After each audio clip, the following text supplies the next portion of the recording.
Green art production के ज़ेरे एहतमाम art council में पाकिस्तान पीस अवार्ड 2020 मारूफ सहाफ़ी और मिज़ान निगार आसिफ शर्मीला और हिना वहीद ने पेश किया। इस मौके पर ARY के प्रोग्राम डायरेक्टर अली रज़ा और सैलानी वेलफेयर के आरिफ लाखानी, रफ़ीक परदेसी और मुल्क के मारूफ फनकार जफर रामे और बल्दिया उज़्मा कराची के डायरेक्टर स्पोर्ट्स को पाकिस्तान अमन के अवार्ड से नवाजा गया। इस मौके पर डायरेक्टर स्पोर्ट्स कुंवर अयूब ने शर्माते हुए कुछ यूँ कहा।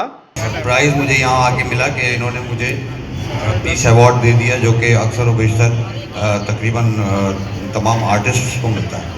तो बहुत शुक्रिया आपका, बड़ी मेहरबानी। और मैं दुआ गो हूँ कि अल्लाह करे कि आप हर साल इस तरह से अवार्ड करते रहें और हम इसी तरह आपकी इस खूबसूरत महफिल में आपका पार्ट बनते हैं। Thank you. ये ऑडिटोरियम, जो ऑडिटोरियम ओपन एयर थिएटर पहला आर्ट्स काउंसिल में बना था, आज भी अपनी जगह मौजूद है, लेकिन सैकड़ों ऐसे लोग हैं कि जो यहाँ परफॉर्म करते रहे और गुजर गए।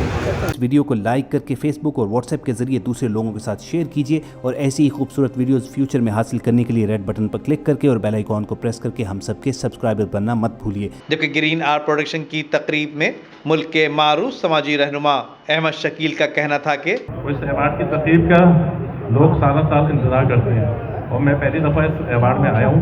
मेडिकल प्रॉब्लम की वजह से मैं 5 साल से फील्ड में नहीं था, मेरा ऑपरेशन हुआ है और मैं बहुत शुक्रगुजार हूँ कि इन्होंने मुझे इतनी इज्जत दी और एक बड़े इंसान के साथ मैंने एहसास हासिल है।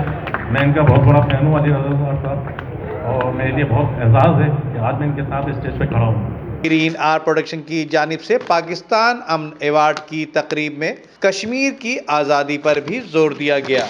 Nadeem Siddiqui, metro 7 city news, Karachi. इस वीडियो को लाइक करके फेसबुक और व्हाट्सएप के जरिए दूसरे लोगों के साथ शेयर कीजिए और ऐसी ही खूबसूरत वीडियोस फ्यूचर में हासिल करने के लिए रेड बटन पर क्लिक करके और बेल आइकॉन को प्रेस करके हम सबके सब्सक्राइबर बनना मत भूलिए।